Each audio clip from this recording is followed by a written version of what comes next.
Hi friends, మన last క్లాస్లో జీవుల యొక్క వర్గీకరణ అనే టాపిక్ సంబంధించి హిస్టరీ ఆఫ్ క్లాసిఫికేషన్ వర్గీకరణ చరిత్ర చెప్పుకోవడం జరిగింది. మనం లిన్నేయస్ దగ్గర నుంచి కెవలియర్ అండ్ స్మిత్ వరకు వివిధ శాస్త్రవేత్తలు జీవులను ఏ రకాలుగా వర్గీకరించారని చెప్పుకోవడం జరిగింది. అందులో ముఖ్యంగా మొట్టమొదటిసారిగా జీవులను శాస్త్రీయంగా వర్గీకరించినటువంటి శాస్త్రవేత్త కేరోలస్ లిన్నేయస్. ఈయన్ని మనం ఫాదర్ ఆఫ్ టాక్సానమీ వర్గీకరణ శాస్త్ర పితామహుడిగా చెప్పుకోవడం జరిగింది. ఆయన జీవులను మొక్కలు మరియు జంతువులు ఇట్లా రెండు రాజ్యాలుగా వర్గీకరించడం జరిగింది. అయితే ఈ వర్గీకరణలో అత్యంత ఆమోదయోగ్యమైనది ముఖ్యంగా విట్టేకర్ యొక్క 5 రాజ్యాల వర్గీకరణ. 1969వ సంవత్సరంలో విట్టేకర్ జీవులన్నింటినీ 5 రాజ్యాలుగా వర్గీకరించడం జరిగింది. ఈయన జీవుల యొక్క లక్షణాలను శాస్త్రీయంగా మరియు డీటెయిల్డ్గా కూలంకషంగా పరిశీలించి జీవులన్నిటినీ 5 రాజ్యాలుగా వర్గీకరించడం జరిగింది. ఓకే, ఇది అందరికీ ఆమోదయోగ్యమైనటువంటి వర్గీకరణ. ఎక్కువ అమలులో ఉన్నటువంటి వర్గీకరణ విట్టేకర్ వర్గీకరణ. ఇందులో 5 రాజ్యాలకు సంబంధించి మనం ఆల్రెడీ మొనీరా జీవుల యొక్క లక్షణాలు చెప్పుకోవడం జరిగింది. ఓకే, మొనీరా వర్గపు జీవులు ముఖ్యంగా బ్యాక్టీరియా అన్నీ కూడా మనకి మొనీరా రాజ్యానికి సంబంధించినవి. ఓకే, మొనీరా వర్గపు జీవులు అత్యంత పురాతన జీవులు. ఇవి ఏకకణ జీవులని, అట్లాగే ఇవి ప్రధానంగా కేంద్రక పూర్వజీవులు లేదా ప్రోకారియోట్స్గా చెప్పుకోవడం జరిగింది మనం. ఓకే, ఇందులో ముఖ్యంగా సైనోబ్యాక్టీరియా అనేది మటుకు పత్రహరితాన్ని కలిగి ఉండి ఆహారాన్ని తయారు చేసుకునేది. ఓకే, మొనీరా లక్షణాలు మనం డిస్కస్ చేసుకోవడం జరిగింది ఆల్రెడీ. తర్వాత ఈరోజు క్లాస్లో మనం మిగిలిన రాజ్యాల యొక్క లక్షణాలు చూద్దాం. విట్టేకర్ క్లాసిఫికేషన్లో మొనీరా రాజ్యం తర్వాత మనం చెప్పుకోవాల్సింది ప్రొటిస్టా.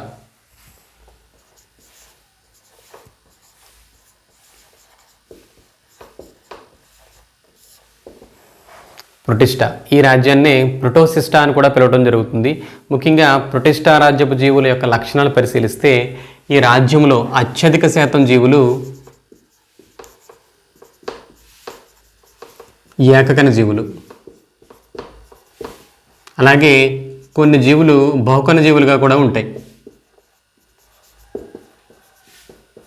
చూడండి, ఈ రాజ్యంలో అత్యధిక శాతం ఏకకణ జీవులుగా ఉంటాయి, అలాగే కొన్ని జీవులు బహుకణ జీవులుగా కూడా ఉండటం అనేది జరుగుతుంది.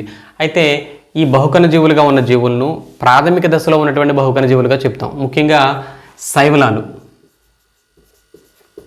ఓకే, ఇవి ప్రాథమిక దశలో ఉన్నటువంటి బహుకణ జీవులుగా చెప్తాం. తర్వాత ఈ రాజ్యానికి సంబంధించినటువంటి జీవులు ప్రధానంగా నిజ కేంద్రక జీవులుగా చెప్తాం.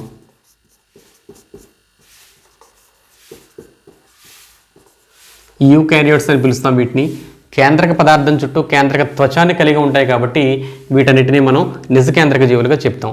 ఓకే, తర్వాత ఈ రాజ్యపు జీవులు ఒంటరిగా కానీ లేదా సహనివేశాలు లేదా కాలనీస్గా కానీ జీవించడం అనేది జరుగుతుంది.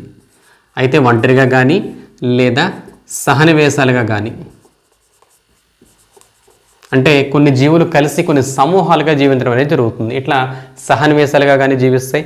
అలాగే ఈ జీవుల యొక్క పోషణ పరిశీలిస్తే ప్రధానంగా మనకి కొన్ని జీవులు ఇవి పరపోషకాలుగా ఉంటాయి,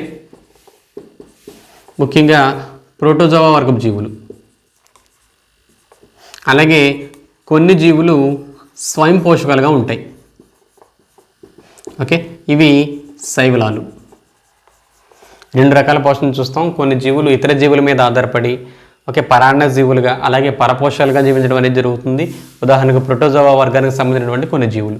తర్వాత కొన్ని జీవులు పత్రహరితాన్ని కలిగి ఉండి స్వయం పోషకాలుగా ఉంటాయి, స్వయంగా ఆహారాన్ని తయారు చేసుకోవడం అనేది జరుగుతుంది. ఉదాహరణకు శైవలాలు. అలాగే ఈ జీవుల్లో ప్రత్యుత్పత్తి పరిశీలిస్తే ప్రత్యుత్పత్తి అనేది ప్రధానంగా కొన్ని జీవుల్లో ద్విధా విచితి ద్వారా జరుగుతుంది. అలాగే కొన్ని జీవుల్లో సంయోగం ద్వారా, దీన్ని కాంజుగేషన్ అని పిలుస్తాం, సంయోగం ద్వారా ప్రత్యుత్పత్తి అనేది జరుగుతుంది. మరికొన్ని జీవులు పరిశీలిస్తే శైవలాలు వంటి కొన్ని జీవుల్లో మనకి ఫ్రాగ్మెంటేషన్ లేదా ముక్కలవ్వడం ద్వారా కూడా కొత్త జీవులు ఏర్పడడం అనేది జరుగుతుంది. ఇట్లా ప్రత్యుత్పత్తి అనేది వివిధ రకాలుగా జరుగుతుంది. ఓకే, తర్వాత ఈ జీవుల్లో చలనాంగాలు కనుక పరిశీలిస్తే కనుక అమీబా లాంటి జీవులు కొన్ని మిథ్యాపదాల ద్వారా చలిస్తాయి. అలాగే కొన్ని జీవులు కశాబాల ద్వారా చలించడం అనేది జరుగుతుంది. మరి కొన్ని పారమీషియం లాంటి జీవులు పరిశీలిస్తే అవి శైలికల ద్వారా, సీలియా అంటాం వీటిని, శైలికల ద్వారా చలించడం అనేది జరుగుతుంది. కొన్ని జీవులు మనకి స్థానబద్ధంగా ఉండి ఆధారాన్ని అంటి పెట్టుకోవడం అనేది జరుగుతుంది. ఓకే, మిథ్యాపాదాల ద్వారా కానీ లేదా కశేబాల ద్వారా కానీ శైలికల ద్వారా కానీ చలించడం అనేది జరుగుతుంది. అలాగే కొన్ని జీవులు చలించకుండా స్థానబద్ధంగా ఉండడం అనేది జరుగుతుంది. ఓకే, ఈ విధంగా ఈ జీవుల్లో చలనం అనేది ఉంటుంది. ప్రధానంగా మనకి ప్రొటిస్టా రాజ్యపు జీవులను 2 వర్గాలుగా వేరు చేయడం అనేది జరిగింది. ఓకే, 2 వర్గాలు చూసే ముందు ఒకసారి ఈ ప్రొటిస్టా రాజ్యపు జీవులు అత్యధిక శాతం ఎక్కని జీవులుగా ఉంటాయి, కొన్ని జీవులు బహుకణ జీవులుగా ఉంటాయి. ఇట్లాంటి వాటిని ప్రాథమిక దశలో ఉన్నటువంటి బహుకణ జీవులుగా చెప్పడం జరుగుతుంది. తర్వాత ఇవన్నీ కూడా నిజ కేంద్రక జీవులు. ఇందులో కేంద్రక పదార్థం చుట్టూ కేంద్రక త్వచాన్ని కలిగి ఉంటాయి కాబట్టి వీటిని యూకారియోట్స్ అని పిలవడం జరుగుతుంది. ఓకే, ఇందులో జీవులు ఒంటరిగా విడివిడిగా కానీ లేదా కొన్ని సమూహాలుగా లేదా సహనివేశాలుగా జీవించడం అనేది జరుగుతుంది. ఓకే, తర్వాత ఇందులో పోషణ పరిశీలిస్తే కొన్ని ఇతర జీవుల మీద ఆధారపడి పరపోషకాలుగా జీవించడం జరుగుతుంది. ఉదాహరణకు ప్రోటోజోవా వర్గపు జీవులు. మరికొన్ని పత్రహరితాన్ని కలిగి ఉండి స్వయంగా ఆహారాన్ని తయారు చేసుకోవడం జరుగుతుంది. ఉదాహరణకు శైవలాలు. ఓకే, తర్వాత ఈ జీవుల్లో ప్రత్యుత్పత్తి అనేది కొన్ని జీవుల్లో ద్విధా విచ్ఛిత్తి ద్వారా, మరికొన్ని జీవుల్లో కాంజుగేషన్ లేదా సంయోగం ద్వారా జరుగుతుంది. మరికొన్నిటిలో ఫ్రాగ్మెంటేషన్ లేదా ముక్కలవడం ద్వారా కొత్త జీవులు ఏర్పడడం అనేది జరుగుతుంది. అలాగే ఈ జీవుల యొక్క చలనాంగాలు పరిశీలిస్తే ప్రోటోజోవా వర్గపు జీవుల్లో కొన్ని మిథ్యాపాదాల ద్వారా చలించడం అనేది జరుగుతుంది. కొన్ని కశేబాలను కలిగి ఉండి కశేబాల ద్వారా చలిస్తే మరికొన్ని శైలికలు లేదా సీలియాల ద్వారా చలించడం అనేది జరుగుతుంది. కొన్ని జీవులు మనకి స్థానబద్ధంగా ఆధారాన్ని అంటిపెట్టుకుని ఉంటాయి. ఓకే, ప్రొటిస్టా రాజ్యాన్ని మరలా 2 వర్గాలుగా వేరు చేయడం జరిగింది. ఇందులో ఉన్నటువంటి 2 వర్గాలు ఏంటంటే ఒకటి ప్రోటోజోవా, రెండవది క్లోరోఫైటా. ఓకే, ప్రోటోజోవా మరియు క్లోరోఫైటా జీవుల యొక్క లక్షణాలు ఏమున్నాయి చూద్దాం. చూడండి, ప్రొటిస్టా రాజ్యాన్ని 2 వర్గాలుగా వేరు చేయడం జరిగింది. ఇందులో మొదటిది ప్రోటోజోవా.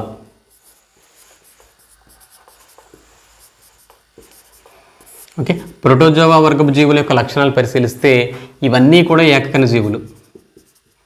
ఇవన్నీ ఏకకణ జీవులుగా ఉంటాయి. అంతేకాకుండా ముఖ్యంగా ఇవి నీరు ఉన్న ప్రాంతంలోనూ అలాగే తడిగాను తేమగాను ఉన్న ప్రాంతంలో జీవించడం అనేది జరుగుతుంది. ఓకే, ప్రధానంగా ఈ వర్గపు జీవులన్నీ కూడా పరపోషకాలుగా జీవించడం అనేది జరుగుతుంది. పరపోషకాలుగా జీవిస్తాయి. అయితే ఈ వర్గపు జీవులు ప్రోటోజోవా వర్గపు జీవులు కొన్ని జీవులకు వ్యాధులను కలిగించి పరాన్న జీవులుగా జీవించడం అనేది జరుగుతుంది. అయితే ముఖ్యంగా ప్రోటోజోవా వర్గానికి సంబంధించినటువంటి వ్యాధులను కలిగించేటువంటి కొన్ని జీవులు పరిశీలిస్తే ముఖ్యంగా ప్లాస్మోడియం అనేది ఇది మలేరియా వ్యాధిని కలిగించేటువంటి ప్రోటోజోవా పరాన్నజీవి. అలాగే ట్రిపనజోమా గాంబియన్సీ అనేది ఇది కూడా ప్రోటోజోవా పరాన్నజీవి. ప్రధానంగా ఇది అతినిద్రా వ్యాధి, దీన్నే స్లీపింగ్ సిక్నెస్ అని పిలుస్తాం. ఇట్లా అతినిద్రా వ్యాధిని కలిగించేటువంటి ప్రోటోజోవా పరాన్నజీవి ట్రిపనజోమా. దీంతోపాటు ఎంటమీబా హిస్టాలిటికా అనేది ఇది కూడా ఒక ప్రోటోజోవా పరాన్నజీవి. దీనివల్ల గమ్ మోషన్స్ లేదా అమీబిక్ డిసెంట్రీ అనేటువంటి వ్యాధి వస్తుంది.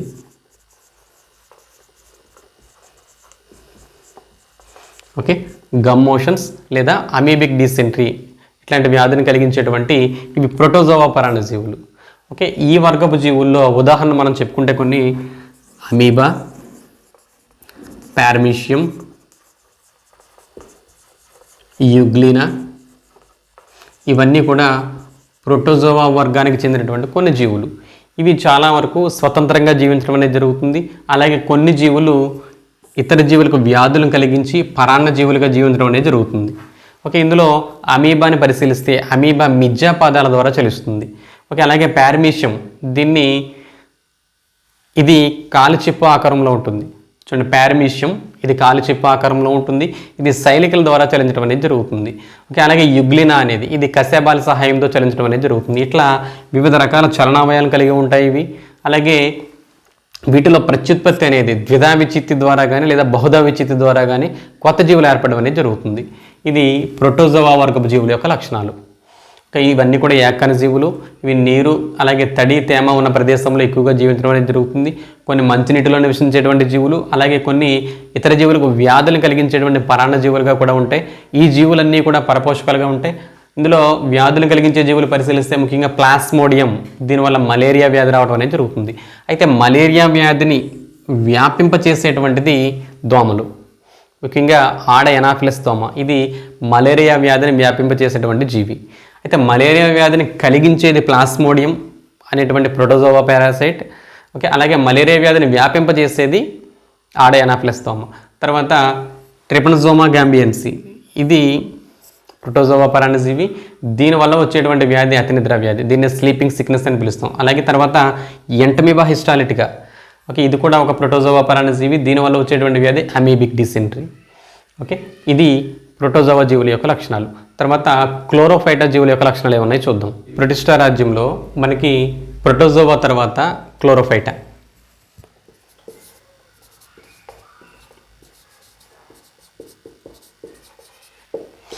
క్లోరోఫైటా జీవుల యొక్క లక్షణాలు పరిశీలిస్తే ఇవి కొన్ని ఎక్కని జీవులుగా ఉంటాయి, అలాగే అత్యధిక శాతం అధిక శాతం బహుకణ జీవులుగా ఉంటాయి. ఓకే, ఇవి ప్రాథమిక దశలో ఉన్నటువంటి బహుకణ జీవులుగా చెప్తాం, ముఖ్యంగా శైవలాలు. ఓకే, వీటికి ఉదాహరణ కనుక తీసుకుంటే ఈ జీవుల్లో ఎక్కువగా డయాటమ్స్, అలాగే వాల్వాక్స్, స్పైరోగైరా, వీటితో పాటు కెల్ప్స్, వీటిని సముద్రపు కలుపు మొక్కలుగా పిలుస్తాం, శైవల జాతికి సంబంధించినవి. ఓకే, వీటితో పాటు క్లామిడోమోనాస్, అలాగే క్లోరెల్లా మొదలైనవన్నీ కూడా మనకి క్లోరోఫైటా వర్గానికి సంబంధించినటువంటి జీవులు.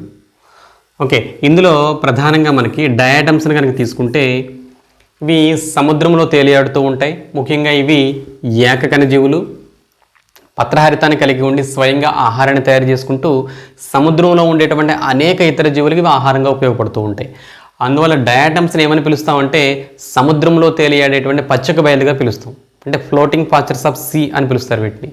ఓకే, సముద్రంలో తేలేటువంటి పచ్చక బయలుగా పిలుస్తాం. ఇవి స్వయంగా ఆహారాన్ని తయారు చేసుకుంటూ ఇతర జీవులకు ఆహారంగా ఉపయోగపడుతూ ఉంటాయి.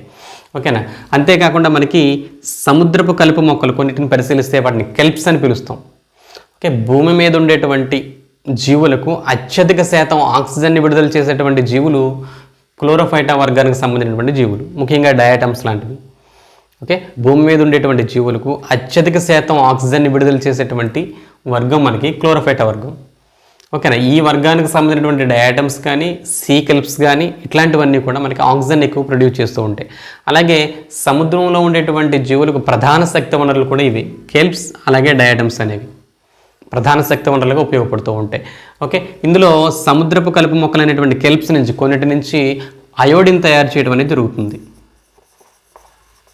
అయోడిన్ తయారు చేస్తూ ఉంటారు. అలాగే కొన్ని ప్రాంతాల వాళ్ళు ఈ సీవీడ్స్ని, ఈ కెల్ప్స్ని ఆహారంగా తీసుకోవడం అనేది జరుగుతుంది. ఓకే, ఇవి కొన్ని మీటర్ల ఎత్తుకు పెరిగేటువంటి మొక్కలను పోలినటువంటి జీవులు. క్లోరోఫైటా జీవులు మనం మొక్కలను పోలిన జీవులుగా చెప్తాం. అలాగే ప్రోటోజోవా వర్గపు జీవులేమో జంతువులు పోలిన జీవులు, అలాగే క్లోరోఫైటా జీవులు మొక్కలను పోలినటువంటి జీవులు. ఇవి నిజానికి మొక్కలు కాదు, కానీ పత్రహరితాన్ని కలిగి ఉండి స్వయంగా ఆహారాన్ని తయారు చేసుకుంటూ ఇతర జీవులకు ఆహారంగా ఉపయోగపడుతూ ఉంటాయి. అంతేకాకుండా ఎంతో ఆర్థిక ప్రయోజనాన్ని కూడా ఇవి కలిగి ఉంటాయి. ఓకేనా, ఇది క్లోరోఫైటా వర్గపు జీవుల యొక్క లక్షణాలు. తర్వాత ఫంగై, శిలీంధ్రాల యొక్క లక్షణాలు ఏమున్నాయో చూద్దాం. తర్వాత విట్టేకర్ క్లాసిఫికేషన్లో 3వ రాజ్యం ఫంగై.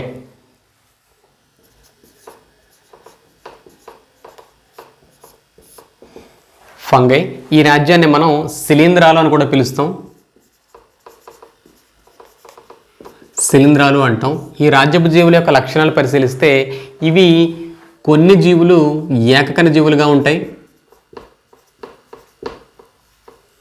అధిక శాతం జీవులు, అత్యధిక శాతం ఇవి బహుకణ జీవులుగా ఉంటాయి.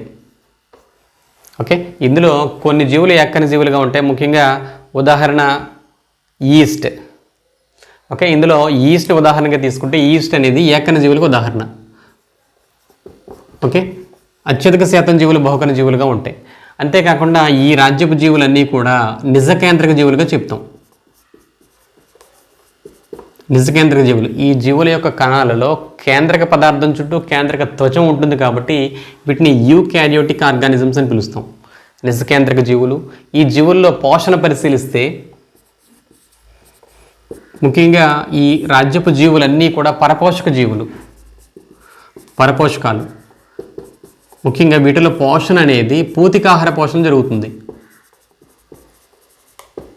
పూతికాహార పోషణ, జీవులలో పోషణ అనే టాపిక్లో మనం చెప్పుకోవడం జరిగింది.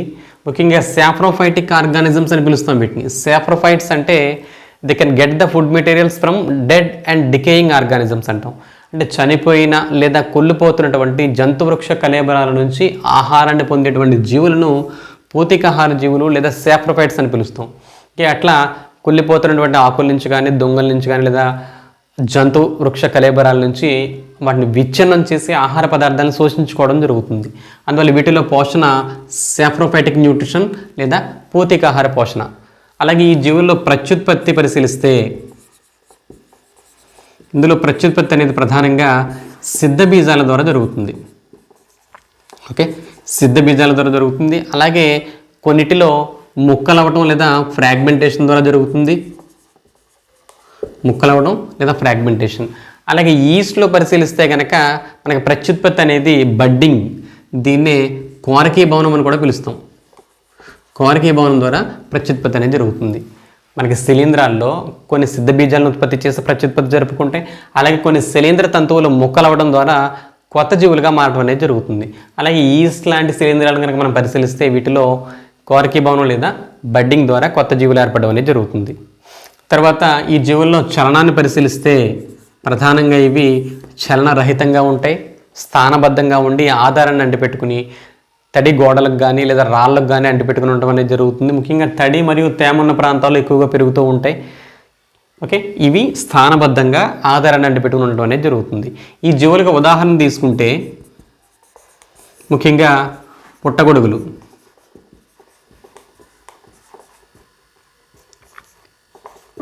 వీటిని అగారికస్ అని పిలుస్తాం. తర్వాత ఈస్ట్ అనేది యాక్కన శిలీంధ్రంగా చెప్తాం మనం. అలాగే రైజోపస్, మ్యూకార్,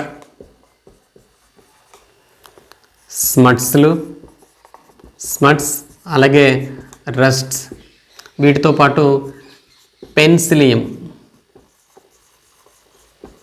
ఇవన్నీ కూడా కొన్ని శిలీంధ్రాలకు ఉదాహరణగా చెప్తాం. పుట్టగొడుగులు, ఈస్ట్, రైజోపస్, మ్యూకార్, అలాగే స్మట్స్, రస్ట్స్, అలాగే పెన్సిలియం మొదలైనవన్నీ కూడా శిలీంధ్రాలకు కొన్ని ఉదాహరణ. ఇందులో పుట్టగొడుగులు కానీ, ఈస్ట్ కానీ ఇవన్నీ కూడా ఎక్కువ ఆర్థిక ప్రయోజనాన్ని కలిగి ఉన్నవి. పుట్టగొడుగులను చాలా ప్రాంతాల్లో ఆహారంగా తీసుకోవడం జరుగుతుంది. అత్యధిక పోషక విలువలు కలిగినటువంటి జీవులుగా చెప్తాం. మనకి ఫంగైలో, శిలీంధ్రాల్లో పోషక విలువలు కలిగి ఉండి ఆహారంగా ఉపయోగపడేటువంటివి. అలాగే ఈస్ట్ పరిశీలిస్తే ప్రధానంగా ఫెర్మెంటేషన్ ప్రాసెస్లో, అంటే కిణ్వనంలో ఇది అవాయు శ్వాసక్రియ జరిపి ఆల్కహాల్ తయారీకి కానీ, లేదా శీతల పానీయాల తయారీకి కానీ, లేదా బ్రెడ్ లాంటి వాటి తయారీకి కానీ ఉపయోగపడేటువంటి ఏకగణ శిలీంధ్రం ఈస్ట్. అలాగే రైజోపస్ కానీ, మ్యూకర్ కానీ పరిశీలిస్తే మనకి ఆహార పదార్థాలు పాడైపోవటం, ప్రధానంగా రొట్టెలపై కానీ లేదా పచ్చళ్ళపై పెరిగేటువంటి బూజు మనకి రైజోపస్ లేదా మ్యూకర్గా చెప్తాం. అలాగే స్మట్స్లు, రట్స్లు ఇవి కూడా మనకి శిలీంధ్రాలకు కొన్ని ఎగ్జాంపుల్స్. వీటితో పాటు అతి ముఖ్యమైనది పెన్సిలియం నొటేటం అనే శిలీంధ్రం. దీని నుంచి పెన్సిలిన్ అనేటువంటి యాంటీబయాటిక్ తయారవుతుంది. దీన్ని కనుగొన్నది ఎవరంటే అలెగ్జాండర్ ఫ్లెమింగ్. ఓకే, ఇది శిలీంధ్ర జీవులకు సంబంధించినటువంటి కొన్ని ఉదాహరణలు, అలాగే వీటి యొక్క ఉపయోగాలు. ఓకే, అయితే ఈ జీవుల యొక్క మనకి శరీర నిర్మాణం పరిశీలిస్తే ముఖ్యంగా పుట్టగొడుగులు మన కంటికి కనిపించేటువంటి పెద్ద శిలీంధ్రాలుగా మనం చెప్తాం. వీటిని మన కంటికి కనిపించేటువంటి పెద్ద శిలీంధ్రం పుట్టగొడుగులు. వీటితో పాటు రొట్టెలపై పెరిగేటువంటి బూజు కనుక మనం పరిశీలిస్తే, ఓకే, దీన్ని పరిశీలిస్తే ఇందులో సన్నని తంతువుల వంటి నిర్మాణాలు ఉంటాయి. ఓకే, ఈ తంతువుల వంటి నిర్మాణాలను మనం హైపే అని పిలుస్తాం. ఈ తంతువులలో కొన్ని నిటారుగా పెరిగి ఒక గుండ్రని నిర్మాణాన్ని కలిగి ఉంటాయి. దీన్ని సిద్ధ బీజాశయం అంటాం. ఈ సిద్ధ బీజాశయం పరిణితి చెందినప్పుడు ఇది సిద్ధ బీజాలను గాల్లోకి వెదజల్లడం అనేది జరుగుతుంది. ఈ సిద్ధ బీజాలు ఎక్కడైనా తడిగా తేమగా ఉన్న ప్రాంతంలో పడితే అక్కడ పడేవి మొలకెత్తి కొత్త శిలీంధ్రాలను ఉత్పత్తి చేయడం అనేది జరుగుతుంది. ఈ విధంగా శిలీంధ్ర తంతువులను హైపే అని పిలుస్తాం. అలాగే శిలీంధ్రాల్లో ఉండేటువంటి సిద్ధ బీజాశయం, అలాగే వీటిలో ప్రత్యుత్పత్తి సిద్ధ బీజాల ద్వారా జరగడం అనేది జరుగుతుంది. ఓకే, తర్వాత కంటికి కనపడే శిలీంధ్రంగా మనం పుట్టగొడుగులను చెప్తాం. ఓకేనా, అలాగే యాంటీబయాటిక్ ప్రొడక్షన్కి ఉపయోగపడేటువంటి శిలీంధ్రం పెన్సిలియం. ఓకే, తర్వాత శిలీంధ్రాలకు సంబంధించి కొన్ని శిలీంధ్రాలు మనకి మొక్కల్లో కానీ అలాగే జంతువులలో మనుషుల్లో వ్యాధులను కలిగించడం అనేది జరుగుతుంది. ముఖ్యంగా తామర వ్యాధి శిలీంధ్రాల ద్వారా వచ్చేటువంటి వ్యాధి. ఓకే, అంతేకాకుండా శిలీంధ్రాలకు సంబంధించి అతి ముఖ్యమైనటువంటి ఉపయోగంగా ఇంకోటి చెప్తాం. ఇవి ఆహారాన్ని పొందే విధానం పూతికాహార పోషణ. ఇవి చనిపోయిన లేదా విచ్ఛిన్నమైనటువంటి జంతువృక్ష కళేబరాల మీద ఆధారపడి బ్రతకడం అనేది జరుగుతుంది. చనిపోయిన లేదా కొల్లుతున్నటువంటి జంతువృక్ష కళేబరాలను విచ్ఛిన్నం చేసి ఆ పోషకాలను నేలలో కలిపేసి వాటి మీద ఆధారపడి బ్రతకడం జరుగుతుంది. అందువల్ల వీటిని నేలను శుభ్రపరిచే తోటలుగా పిలవడం అనేది జరుగుతుంది. స్కావెంజర్స్ ఆఫ్ ది ఎర్త్ అని పిలుస్తారు. మనకి శిలీంధ్రాలను స్కావెంజర్స్ ఆఫ్ ది ఎర్త్ లేదా నేలను శుభ్రపరిచే తోటీలను పిలుస్తారు. ఎందుకంటే ఏవైనా చనిపోయిన మృత కళేబరాలు ఉంటే కనుక వాటిని విచ్ఛిన్నం చేసి అందులో ఉన్నటువంటి పోషకాలను నేలలో కలిపే విధంగా చేస్తాయి. అంతేకాకుండా ఆ పరిసరాలను క్లీన్ చేస్తున్నాయి కాబట్టి వాటిని విచ్ఛిన్నం చేసి మట్టిలో కలిపేసి పరిసరాల నుంచి వాటిని తొలగిస్తున్నాయి కాబట్టి వీటిని స్కావెంజర్స్ ఆఫ్ ది ఎర్త్ లేదా భూమిని శుభ్రపరిచే తోటలుగా పిలవడం అనేది జరుగుతుంది. ఓకే, ఇది శిలీంధ్రాలకు సంబంధించి. తర్వాత విటేకర్ క్లాసిఫికేషన్లో తర్వాత ప్లాంటే, దీన్ని వృక్షరాజ్యంగా పిలుస్తాం. ప్లాంటే యొక్క లక్షణాలు ఏమున్నాయి చూద్దాం. చూడండి, ప్లాంటే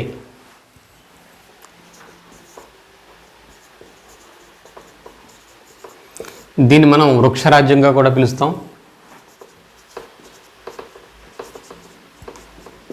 వృక్షరాజ్యం అని పిలుస్తాం. ఇందులో ప్రధానంగా మనం మొక్కల గురించి చెప్పుకోవడం జరుగుతుంది. అయితే మొక్కల యొక్క లక్షణాలన్నీ కూడా మనకు తెలుసున్నవే. ప్రధానంగా ఇవన్నీ కూడా బహుకణ జీవులు. అంతేకాకుండా ఇవన్నీ కూడా నిజకేంద్రక జీవులు. ఇవన్నీ నిజకేంద్రక జీవులు. వీటిలో పోషణ పరిశీలిస్తే మనందరికీ తెలుసున్నదే, మొక్కలన్నీ కూడా స్వయం పోషకాలు. ఇవి పత్రహరితాన్ని కలిగి ఉండి ఆహారాన్ని స్వయంగా తయారు చేసుకోవడం అనేది జరుగుతుంది. అయితే కొన్ని మొక్కలు మాత్రం, ఉదాహరణకు కస్కుటా తీసుకుంటే, కస్కుటా అంటారు, దీన్నే డోడర్ ప్లాంట్ అని కూడా పిలుస్తాం. ఇది పరాన్నజీవ మొక్కగా ఉంటుంది.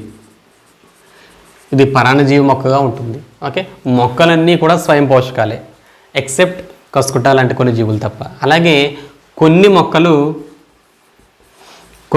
మనకి కీటకాహార మొక్కలుగా ఉంటాయి. వీటిని మాంసాహార మొక్కలను కూడా పిలుస్తాం. ఓకే, కార్నివరస్ ప్లాంట్స్ అని పిలుస్తాం. అంటే నత్రజని లోపించిన ప్రాంతాల్లో పెరుగుతూ వాటికి కావాల్సినటువంటి అధిక నత్రజని కోసం కీటకాలను ఆహారంగా తీసుకోవడం అనేది జరుగుతుంది. ఓకే, కీటకాహార మొక్కలు, వీటిని ఇన్సెక్టివరస్ ప్లాంట్స్ లేదా కార్నివరస్ ప్లాంట్స్ అని పిలుస్తాం. కొన్ని ఇట్లా కీటకాలను ఆహారంగా తీసుకునే మొక్కలు కూడా ఉన్నాయి. ఓకేనా, ఇవి ప్రధానంగా అన్నీ కూడా బహుకణ జీవులు. అంతేకాకుండా ఇవన్నీ కూడా నిజ కేంద్రక జీవులు. వీటి కేంద్రక పదార్థం చుట్టూ కేంద్రక త్వచం అనేది ఉంటుంది. మొక్కలన్నీ స్వయం పోషకాలుగా ఉంటాయి. కొన్ని ఉదాహరణకు కస్కుటా లాంటి కొన్ని జీవులు తీసుకుంటే ఇవి పరాన్నజీవి మొక్కగా పెరుగుతుందంటే ఇతర మొక్కల మీద ఆధారపడి పోషకాలను గ్రహించడం అనేది జరుగుతుంది. ఓకే, ఇట్లాంటి మొక్కలు ఆహార పదార్థాన్ని పీల్చుకోవడం కోసం ఇతర మొక్కల లోపలికి చొప్పించేటువంటి వేర్లను పరాన్నజీవ వేర్లు అని పిలుస్తాం వీటిని. ఓకే, అలాగే కొన్ని మొక్కలు వాటికి అధికంగా కావాల్సినటువంటి నత్రజని కోసం కీటకాలని ఆహారంగా తీసుకోవడం అనేది జరుగుతుంది. ఇట్లాంటి మొక్కలు ఇన్సెక్టివరస్ ప్లాంట్స్ లేదా కార్నివరస్ ప్లాంట్స్ అని పిలుస్తాం.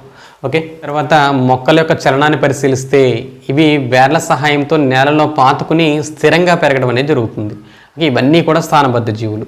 తర్వాత వీటిలో ప్రత్యుత్పత్తి పరిశీలిస్తే మొక్కలలో మనకి 2 రకాల ప్రత్యుత్పత్తి చూస్తాం. ఒకటి అలైంగిక ప్రత్యుత్పత్తి, రెండవది లైంగిక ప్రత్యుత్పత్తి. ఓకే, అలైంగిక ప్రత్యుత్పత్తి, ఇక్కడ మొక్కలలో ప్రత్యుత్పత్తి అనే టాపిక్ మనం విడిగా చెప్పుకోవడం జరిగింది. అందులో ఒకసారి వీటి గురించి రికాల్ చేయండి. ఇందులో ప్రధానంగా అలైంగిక ప్రత్యుత్పత్తి మొక్కల యొక్క శాఖీయ భాగాల ద్వారా జరుగుతుంది. అదే దీన్ని శాఖీయ ప్రత్యుత్పత్తిగా పిలుస్తాం. అలాగే కొన్ని మొక్కలు సిద్ధ బీజాలను ఏర్పరచడం ద్వారా ప్రత్యుత్పత్తి జరుపుతాయి. సిద్ధ బీజాల ద్వారా ప్రత్యుత్పత్తి అనేది జరుపుతాయి. వేరు, కాండం మరియు పత్రం మొదలైన భాగాల నుంచి కొత్త మొక్కలు ఏర్పడితే దాన్ని శాఖీయ ప్రత్యుత్పత్తి అని పిలుస్తాం. ఓకే, ఇది అలైంగిక ప్రత్యుత్పత్తి. అంతేకాకుండా కొన్ని మొక్కలు సిద్ధ బీజాలను ఉత్పత్తి చేసి సిద్ధ బీజాల ద్వారా ప్రత్యుత్పత్తి జరుపుకుంటాయి. ఇది కూడా అలైంగిక ప్రత్యుత్పత్తిగా చెప్తాం. అంతేకాకుండా కృత్రిమ అలైంగిక ప్రత్యుత్పత్తి విధానాలు కూడా ఉన్నాయి. దానికి ఉదాహరణ టిష్యూ కల్చర్, కణజాల వర్ధనం. ఇది కూడా అలైంగిక ప్రత్యుత్పత్తిలోకి వస్తుంది. అంతేకాకుండా శాఖీయ ప్రత్యుత్పత్తిలో కృత్రిమ శాఖీయ ఉత్పత్తి కూడా మనం చెప్పుకున్నాం. ఓకే, అవి ఏంటంటే కట్టింగ్స్, ఛేదనాలు, అలాగే అంటు కట్టడం, అంటు తొక్కడం మొదలైనవన్నీ కూడా మనకి కృత్రిమ శాఖీయోత్పత్తిలోకి వస్తాయి. ఇవన్నీ కూడా లైంగిక ప్రత్యుత్పత్తి విధానాలు. తర్వాత లైంగిక ప్రత్యుత్పత్తి, ఇది ప్రధానంగా విత్తనాల ద్వారా జరిగేటువంటి ప్రత్యుత్పత్తి. విత్తనాల నుంచి కొత్త మొక్కలు ఏర్పడితే దాన్ని లైంగిక ప్రత్యుత్పత్తిగా చెప్తాం. ఇవి మొక్కలకు సంబంధించినటువంటి ప్రాథమిక లక్షణాలు. ఓకే, తర్వాత వృక్షరాజ్యాన్ని అనేక శాఖలుగా వేరు చేయడం అనేది జరిగింది. ముఖ్యంగా పుష్పించే మొక్కలు, పుష్పించని మొక్కలు. మనకి పుష్పించని మొక్కలను క్రిప్టోగ్యామ్స్ అని, పుష్పించే మొక్కలను ఫినిరోగ్యామ్స్ అని పిలుస్తారు. తర్వాత ఈ వృక్షరాజ్యానికి సంబంధించి మొక్కల యొక్క వర్గీకరణ ఏ విధంగా జరిగిందో చూద్దాం. చూడండి, వృక్షరాజ్యం యొక్క వర్గీకరణ పరిశీలిస్తే ముఖ్యంగా వృక్షరాజ్య వర్గీకరణ చెప్పుకునే ముందు మొక్కల యొక్క ప్రధాన లక్షణం అవి స్వయం పోషకాలు, స్వయంగా ఆహారాన్ని తయారు చేసుకుంటాయని చెప్పుకున్నాం. స్వయం పోషకాలైనటువంటి మొక్కలు ఏ విధంగా ఆహారాన్ని తయారు చేసుకుంటాయో మనం గతంలో చెప్పుకున్నాం. ప్రధానంగా మొక్కలన్నీ కిరణజన్య సంయోగక్రియ ద్వారా ఆహారాన్ని తయారు చేసుకోవడం జరుగుతుంది. కిరణజన్య సంయోగక్రియ అంటే మొక్కలలో ఉండేటువంటి పత్రహరితం సూర్యకాంతి సమక్షంలో కార్బన్ డైఆక్సైడ్ని, నీటిని ఉపయోగించుకుని ఆహారాన్ని తయారు చేయడం అనేది జరుగుతుంది. ప్రధానంగా మొక్కలన్నీ కూడా భూమి మీద ఉన్నటువంటి సకల జీవరాశికి బ్రతకడానికి కావాల్సినటువంటి ఆక్సిజన్ అలాగే ఆహారాన్ని ఉత్పత్తి చేసేటువంటి జీవులు మొక్కలుగా చెప్తాం.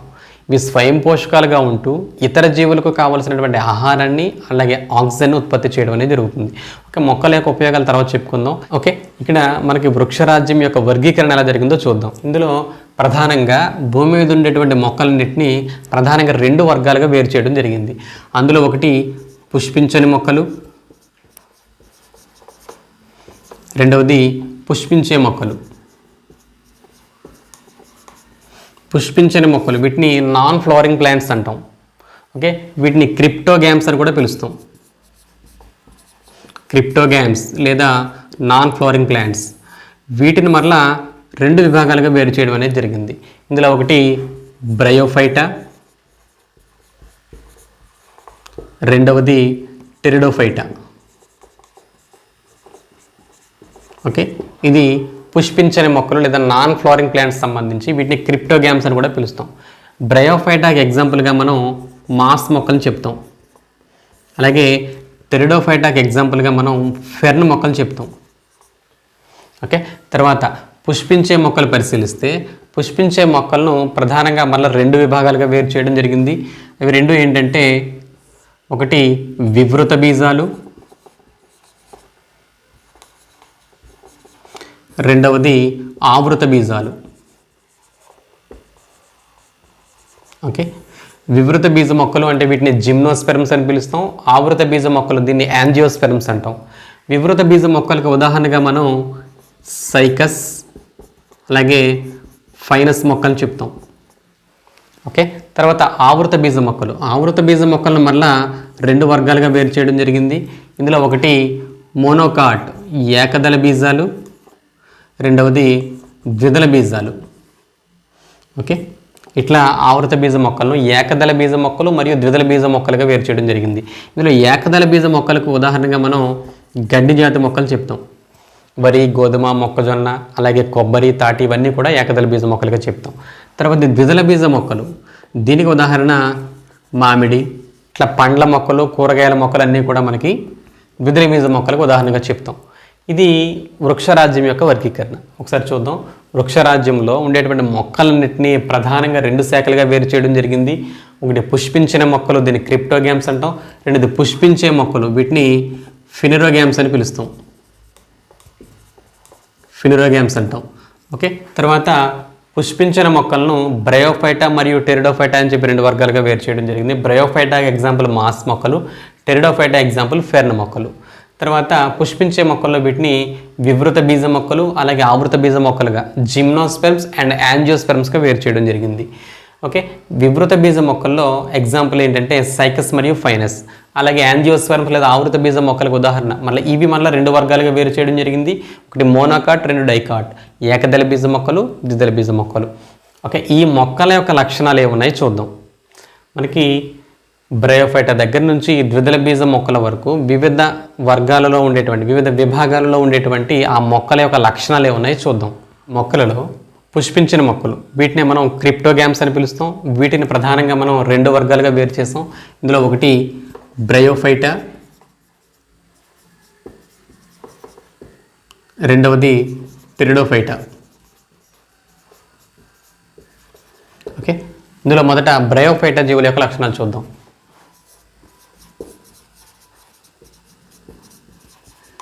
చూడండి, బ్రయోఫైటా, ఇందులో బ్రయాన్ మీన్స్ ఏంటంటే మాస్ అని అర్థం. ఓకే, నాచు మొక్కలు. ఇందులో ప్రధానంగా ఈ బ్రయోఫైటా వర్గానికి చెందినటువంటి మొక్కల్లో వేరు, కాండం, పత్రం అనేటువంటి విభేదనం అనేది ఉండదు. ఓకే, వీటిలో వేరు, కాండం, పత్రం అనేటువంటి విభేదనం లేకుండా ఉంటాయి. ఓకేనా, ఇందులో ప్రధానంగా మనకి ఎగ్జాంపుల్ ఏంటంటే మాస్ మొక్కలు అంటే నాచు మొక్కలు ఇందులో ప్రధానంగా చెప్తాం. వీటితో పాటు ప్యునేరియా, అలాగే రిక్సియా, ఇవన్నీ కూడా మనకి బ్రయోఫైటా మొక్కలకు ఉదాహరణగా చెప్తాం. అయితే ప్రధానంగా ఈ బ్రయోఫైటా మొక్కల యొక్క ప్రధాన లక్షణం ఏంటంటే ప్రసరణ కణజాలం లేనటువంటి మొక్కలుగా చెప్తాం వీటిని.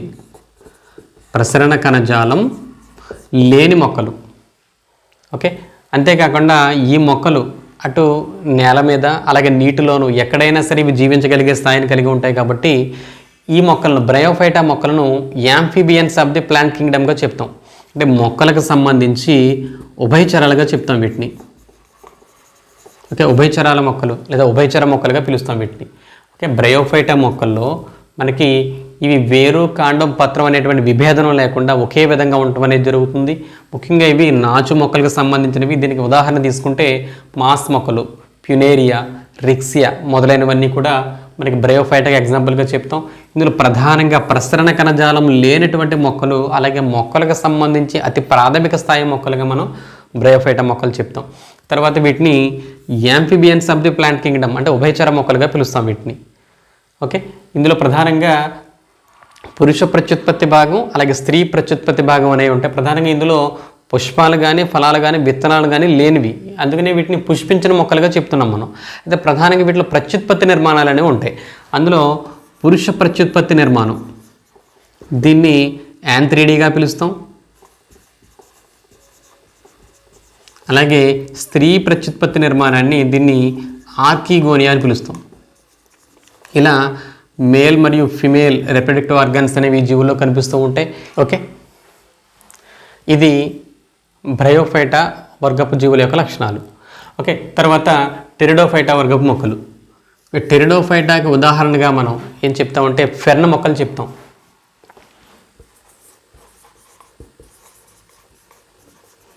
టెరిడోఫైటా వీటిని పరిశీలిస్తే ప్రధానంగా దీనికి ఎగ్జాంపుల్ ఫెర్న్. ఇవి ప్రసరణ కణజాలం కలిగినటువంటి మొదటి మొక్కలుగా చెప్తాం వీటిని. మనకి ప్రసరణ కణజాలాలు అంటే ఏంటో మొక్కల యొక్క కణజాలాలు చెప్పుకున్నాం మనం. మొక్కలలో నీటి ప్రసరణకు తోడ్పడేది దారువు, అలాగే పోషక పదార్థాలు లేదా ఆహార పదార్థాల ప్రసరణకు తోడ్పడేది పోషక కణజాలం. ఇట్లా జైలం అండ్ ఫ్లోయం ఆ రెండింటినీ కలిపి మనం ప్రసరణ కణజాలం ఉంటాం. అసలు ప్రసరణ కణజాలం లేని మొక్కలు బ్రయోఫైటా. ప్రసరణ కణజాలం కలిగినటువంటి మొట్టమొదటి మొక్కలుగా మనం దేన్ని పిలుస్తామంటే టెరిడోఫైటా మొక్కలను పిలుస్తాం మనం. ఓకే, టెరిడోఫైటాలో ప్రధానంగా ప్రత్యుత్పత్తి అనేది సిద్ధ బీజాల ద్వారా జరుగుతుంది. సిద్ధ బీజాల ద్వారా జరుగుతుంది. ఇంతకుముందు చెప్పుకున్నాం ఫెర్న్ మొక్క గురించి. ఫెర్న్ మొక్క యొక్క ఆకులు పరిశీలిస్తే ఆకుల అడుగు భాగంలో గోధుమ రంగులో ఉండేటువంటి మచ్చలు లాంటివి కనిపిస్తాయి. వీటిని సోరై అని పిలుస్తాం. ఓకే, అది సిద్ధ బీజాశయం, దీన్ని సోరై అంటాం. సిద్ధ బీజాశయాలను కలిగి ఉన్న పత్రం కాబట్టి దీన్ని సిద్ధ బీజాశయ పత్రం లేదా స్పోరోఫిల్ అని పిలుస్తాం. ఓకే, ఇది ఫెర్న్ మొక్కకు సంబంధించి. ఇవి పుష్పించిన మొక్కలు, విత్తనాలను ఉత్పత్తి చేయవు. ప్రధానంగా వీటిలో ప్రత్యుత్పత్తి సిద్ధ బీజాల ద్వారా జరుగుతుంది. అయితే బ్రయోఫైటాకు పోల్చుకుంటే మెయిన్ క్యారెక్టర్స్ రెండు ఏంటంటే ఇందులో వేరు, కాండం మరియు పత్రం అనేటువంటి విభేదనం కలిగిన మొక్కలు. అంతేకాకుండా ప్రసరణ కణజాలం కలిగినటువంటి మొక్కలుగా చెప్తాం వీటిని. ప్రసరణ కణజాలం కలిగినటువంటి మొదటి మొక్కలు, అలాగే వేరు, కాండం, పత్రం అనేటువంటి విభేదనం కలిగినటువంటి మొదటి మొక్కలుగా మనం వీటిని పిలుస్తామంటే టెరిడోఫైటా మొక్కలు. ఓకే, టెరిడోఫైటాకి ఎగ్జాంపుల్ ఫెర్న్. ఓకే, మరొక ఎగ్జాంపుల్ నోట్ చేసుకోండి. ఫెర్న్తో పాటు సెలాజినెల్లా, ఇది కూడా టెరిడోఫైటా వర్గానికి చెందినటువంటి మొక్కలకు ఉదాహరణ. ఓకే, ఇది పుష్పించిన మొక్కల్లో బ్రయోఫైటా మరియు టెరిడోఫైటాకి సంబంధించి. ఓకేనా, బ్రయోఫైటా ఇది వేరు, కాండం, పత్రం అనేటువంటి విభేదనం ఉండదు. టెరిడోఫైటా ఇందులో వేరు, కాండం, పత్రం అనేటువంటి విభేదనం ఉంటుంది. బ్రయోఫైటాలో ప్రసరణ కణజాలం లేనటువంటి మొక్కలుగా చెప్తాం వీటిని. టెరిడోఫైటా మొక్కలు ప్రసరణ కణజాలం కలిగినటువంటి మొదటి మొక్కలుగా చెప్తాం. ఓకే, తర్వాత బ్రయోఫైటా మొక్కలు, వీటిని యాంఫిబియన్స్ ఆఫ్ ది ప్లాంట్ కింగ్డమ్గా చెప్తాం. ఓకే, అతి ప్రాథమిక స్థాయి మొక్కలుగా వీటిని పిలుస్తాం. ఓకే, ఇది పుష్పించిన మొక్కలు క్రిప్టోగ్యామ్స్ సంబంధించి. తర్వాత పుష్పించే మొక్కలు ఫినిరోగ్యామ్స్ యొక్క విభాగాలు, వాటి లక్షణాలు ఏమున్నాయో చూద్దాం. చూడండి, తర్వాత పుష్పించే మొక్కలు, వీటిని ఫినిరోగ్యామ్స్ అని పిలుస్తాం. పుష్పించే మొక్కలను ప్రధానంగా మళ్ళా 2 వర్గాలుగా వేరు చేయడం జరిగింది. అందులో ఒకటి వివృత బీజాలు, రెండవది ఆవృత బీజాలు.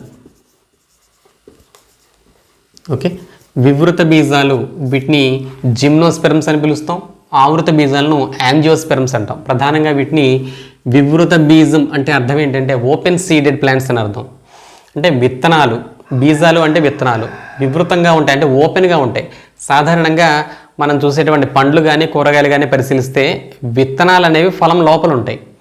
కానీ వివృత బీజం మొక్కలు జిమ్నోస్పెర్మిక్ ప్లాంట్స్లో పరిశీలిస్తే విత్తనాలు ఓపెన్గా బయటకు కనిపించడం అనేది ఉంటుంది. అంటే విత్తనాలు అండాశయంతో కానీ లేదా ఫలంతో కానీ ఆవరించి ఉండనటువంటి మొక్కలు.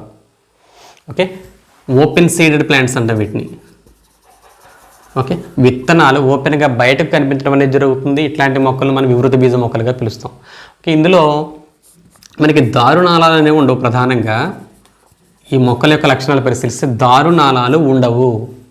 ఓకే, అంతేకాకుండా ఈ వివృత బీజ మొక్కలకి ఉదాహరణ తీసుకుంటే ఒకటి సైకస్, రెండవది ఫైనస్, ఓకే, అలాగే రెడ్వుడ్ మొదలైనవి మనకి వివృత బీజ మొక్కలకు ఉదాహరణగా చెప్తాం. అయితే వివృత బీజ మొక్కల యొక్క ఇంకొక ప్రత్యేకత ఏంటంటే వివృత బీజ మొక్కల నుంచి ఒక ప్రత్యేకమైనటువంటి పదార్థాలు ద్వితీయ జీవక్రియ ఉత్పన్నాల్లో చెప్పుకున్నాం. రెజిన్స్ అనేవి స్రవించబడుతూ ఉంటాయి. రెజిన్ నాళాల నుంచి రెజిన్స్ స్రవించబడతాయి. ప్రధానంగా రెజిన్స్ అనేవి మనకి వార్నిష్ ఇండస్ట్రీలో ఉపయోగిస్తారు. పెయింటింగ్ ఇండస్ట్రీ వార్నిష్ తయారీకి ఉపయోగించడం అనేది జరుగుతుంది.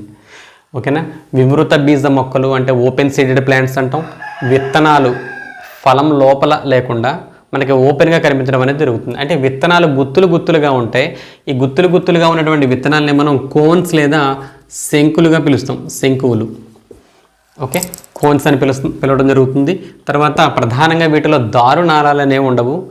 ఈ మొక్కల నుంచి వీటి యొక్క కాండాల నుంచి రెజిన్స్ అనేవి స్రవించబడుతూ ఉంటాయి. రెజిన్స్ అనేవి మనకి వార్నిష్ తయారీలో పెయింటింగ్ ఇండస్ట్రీలో ఉపయోగించడం అనేది జరుగుతూ ఉంటుంది. తర్వాత ఈ మొక్కలకు సంబంధించిన ఉదాహరణ ఏంటంటే సైకస్, ఫైనస్ అండ్ రెడ్వుడ్. రెడ్వుడ్ అనేది ప్రధానంగా మనకి కలప కోసం ఉపయోగించేటువంటి మొక్క. తర్వాత సైకస్ అనేది ఇది శాఖారహితంగా పెరుగుతుంది. అలాగే ఫైనస్ అనేది శాఖలను కలిగి ఉంటుంది. ఇది వివృత బీజ మొక్కలకు ఉదాహరణ. ఓకే, తర్వాత ఆవృత బీజ మొక్కలు పరిశీలిస్తే ఇది క్లోజ్ సీడెడ్, ఆవృతం అంటే క్లోజ్ అయి ఉండటం. ఓకే, క్లోజ్ సీడెడ్ ప్లాంట్గా చెప్తాం. అంటే విత్తనాలు అనేవి అండాశయం లోపల లేదా ఫలం లోపల ఉండడం అనేది జరుగుతుంది. ఓకే, ఇట్లాంటి ఉదాహరణ దీనికి ఏంటంటే ఫ్రూట్స్ అండ్ వెజిటబుల్స్ అన్నీ కూడా మనకి ఆవృత బీజ మొక్కల్లో చెప్తాం. తర్వాత ఇందులో ప్రధానంగా దారునాళాలు అనేవి ఉంటాయి. దారునాళాలు కలిగి ఉండేటువంటి మొక్కలు. తర్వాత మనకి ఆవృత బీజ మొక్కలను ప్రధానంగా మనకి 2 వర్గాలుగా వేరు చేయడం జరిగింది. ఒకటి ఏకదళ బీజ మొక్కలు, రెండవది ద్విదళ బీజ మొక్కలు, మోనోకాట్ అండ్ డైకాట్. ఇందులో ఏకదళ బీజ మొక్కల యొక్క లక్షణాలు పరిశీలిస్తే ప్రధానంగా ఇవన్నీ కూడా గడ్డి జాతి మొక్కలు. దీని యొక్క ఉదాహరణ చూస్తే కనుక వరి, గోధుమ, మొక్కజొన్న, అలాగే వెదురు, వీటితో పాటు కొబ్బరి, తాటి ఇవన్నీ కూడా ఏకదళ బీజ మొక్కలు. అయితే ఈ మొక్కల యొక్క లక్షణాలు ప్రధానంగా విత్తనాల యొక్క బీజదళాలను బట్టి మనకి ఏకదళ మరియు ద్విదళగా వేరు చేయడం జరిగింది. అయితే ఈ ఏకదళ బీజ మొక్కల్లో విత్తనంలో ఒకే ఒక బీజదళం ఉండటం అనేది జరుగుతుంది. అంటే సీడ్ లీవ్స్ అని పిలుస్తాం దాన్నే, లేదా కాటిలిడన్స్ అని కూడా పిలుస్తాం. విత్తనంలో గనక బద్దలు లేకుండా ఒకటే గనక ఉంటే, ఒకటే సీడ్ లీఫ్ ఉంటే కనుక దాన్ని మనం ఏకదళ బీజ మొక్కలుగా చెప్తాం. ఓకే, బీజదళాలు 2 ఉంటే, సీడ్ లీవ్స్ కనుక 2 ఉంటే దాన్ని ద్విదళ బీజ మొక్కలుగా చెప్తాం. ఓకే, ఇట్లా విత్తనానికి ఉండేటువంటి బీజదళాలను బట్టి ఏకదళ బీజాలు, ద్విదళ బీజాలుగా వేరు చేయడం జరిగింది. ఓకేనా, తర్వాత ఏకదళ బీజ మొక్కల యొక్క లక్షణాలు పరిశీలిస్తే ప్రధానంగా ఇందులో వేరు వ్యవస్థ అనేది పీచు వేరు వ్యవస్థ లేదా గుబురు వేరు వ్యవస్థ అనేది ఉంటుంది. ఓకే, అదే ద్విదళ బీజ మొక్కల్లో తల్లి వేరు వ్యవస్థ ఉంటుంది. ద్విదళ బీజ మొక్కల్లో తల్లివేరు వ్యవస్థ ఉంటుంది. తర్వాత ఏకదళ బీజ మొక్కల్లో పత్రాలలో ఈనెల వ్యాపనం పరిశీలిస్తే ఈనెల వ్యాపనం మనకి సమాంతర ఈనెల వ్యాపనం ఉంటుంది. ఓకే, ఇందులో సమాంతర ఈనెల వ్యాపనం ఉంటుంది. అయితే ద్విదళ బీజ మొక్కల్లో పత్రాల్లో ఈనెల వ్యాపనం పరిశీలిస్తే ఇది జాలాకార ఈనెల వ్యాపనం ఉంటుంది. ఏకదళ బీజ మొక్కలకు ద్విదళ బీజ మొక్కలకు భేదాలు. తర్వాత ఏకదళ బీజ మొక్కల్లో మరొక లక్షణం మనం చూస్తే కనుక ఇందులో ప్రధానంగా ప్రసరణ కణజాలాలు, ఇవన్నీ కూడా ప్రసరణ కణజాలాలను కలిగి ఉన్నటువంటి మొక్కలు. ఓకేనా. అయితే ప్రసరణ కణజాలాల్లో దారువు మరియు పోషక కణజాలం కలిసి నాళికా పుంజాలుగా ఏర్పడతాయని చెప్పుకున్నాం గతంలో. వాస్కులార్ బండిల్స్ అంటాం దాన్ని. దారువు పోషక కణజాలం రెండు కూడా నాళికా పుంజాలు లేదా వాస్కులార్ బండిల్స్గా ఏర్పడతాయి. అయితే ఏకదళ బీజ మొక్కలలో నాళికా పుంజాలన్నీ కూడా చెల్లాచెదురుగా అమరి ఉండటం అనేది జరుగుతుంది. అదే ద్విదళ బీజ మొక్కల్లో వాస్కులార్ బండిల్స్ లేదా నాళికా పుంజాలన్నీ కూడా ఒక వలయాకారంలో అమరి ఉండటం జరుగుతుంది. ఇది ఏకదళ బీజ మొక్కలకు, ద్విదళ బీజ మొక్కలకు. అయితే ప్రధానంగా మోనోకాట్, డైకాట్ని ఏ విధంగా వేరు చేశారంటే విత్తనంలో ఉండేటువంటి బీజ దళాల సంఖ్యను బట్టి వేరు చేయడం జరిగింది. గడ్డి జాతి మొక్కలన్నీ కూడా ఏకదళ బీజ మొక్కలు, అలాగే మిగిలిన కూరగాయలు పండ్ల మొక్కలన్నీ కూడా ద్విదళ బీజ మొక్కలుగా చెప్తాం. అయితే విత్తనాలకు ఉండే బీజ దళాలను బట్టి మనం ఐడెంటిఫై చేయడం జరుగుతుంది. కానీ ఒకవేళ విత్తనాలు కానీ ఫలాలు కానీ లేకపోయినప్పటికీ మనం ఏకదళ బీజ మొక్కల్ని, ద్విదళ బీజ మొక్కల్ని మనం ఐడెంటిఫై చేయడానికి వేరు వ్యవస్థను బట్టి కానీ లేదా ఈనెల వ్యాపనాన్ని బట్టి కానీ మనం ఐడెంటిఫై చేయొచ్చు. గుబురు వేరు వ్యవస్థ లేదా పీచు వేరు వ్యవస్థ ఉంటే దీన్ని ఏకదళ బీజ మొక్కలుగా చెప్తాం. అట్లా తల్లి వేరు వ్యవస్థ ఉంటే కనుక దాన్ని ద్విదళ బీజ మొక్కలుగా చెప్తాం. తర్వాత ఈనెల వ్యాపనం, సమాంతర ఈనెల వ్యాపనం ఉంటే దాన్ని ఏకదళ బీజ మొక్కలుగా చెప్తాం. అలా కాకుండా జాలాకార ఈనెల వ్యాపనం ఉంటే దాన్ని ద్విదళ బీజ మొక్కలుగా చెప్తాం. ఇది ఆవృత బీజ మొక్కలకు సంబంధించి. ఓకే, మరొకసారి చూద్దాం. మనకి పుష్పించే మొక్కలను రెండు వర్గాలుగా వేరు చేయడం జరిగింది. ఒకటి వివృత బీజ మొక్కలు జిమ్నోస్పెర్మిక్ ప్లాంట్స్, రెండు ఆవృత బీజ మొక్కలు యాంజియోస్పెర్మ్స్ అని చెప్పి వేరు చేయడం జరిగింది. వివృత బీజ మొక్కలు లేదా జిమ్నోస్పెర్మ్స్, వీటిని ఓపెన్ సీడెడ్ ప్లాంట్స్ అంటారు, వీటిని క్లోజ్ సీడెడ్ ప్లాంట్స్ అని చెప్తాం. అయితే మనకి జిమ్నోస్పెర్మ్స్లో ప్రధానంగా మనకి సైకస్, ఫైనస్ అలాగే రెడ్వుడ్ అనేది ఎగ్జాంపుల్గా చెప్తాం. ఇందులో ప్రధానంగా దారునాళాలు ఉండవు, కానీ యాంజియోస్పెర్మ్ ప్లాంట్స్లో దారునాళాలు అనేవి ఉంటాయి. ఓకేనా. తర్వాత మనకి జిమ్నోస్పెర్మ్ ప్లాంట్లో విత్తనాలు గుత్తులుగా ఏర్పడడం అనేది జరుగుతుంది. ఇది ఓపెన్గా ఉండడం అనేది జరుగుతుంది. వీటిని శంకులుగా పిలుస్తాం. అంతేకాకుండా వివృత బీజ మొక్కల నుంచి మనకి రెజిన్స్ అనేవి ప్రొడ్యూస్ అవుతూ ఉంటాయి. ఇవి వార్నిష్ తయారీకి ఉపయోగపడుతూ ఉంటాయి. ఆవృత బీజ మొక్కల్లో ప్రధానంగా వీటిని విత్తనాలకు ఉండేటువంటి బీజదళాలను బట్టి రెండు వర్గాలు, ఒకటి ఏకదళ మరియు ద్విదళ బీజాలు. ఇవి వీటి యొక్క లక్షణాలు. ఇది వృక్షరాజ్యం యొక్క వర్గీకరణ. ఓకేనా. తర్వాత మన జంతురాజ్య వర్గీకరణ, దాన్ని మనం నెక్స్ట్ క్లాస్లో చూద్దాం. Okay, by.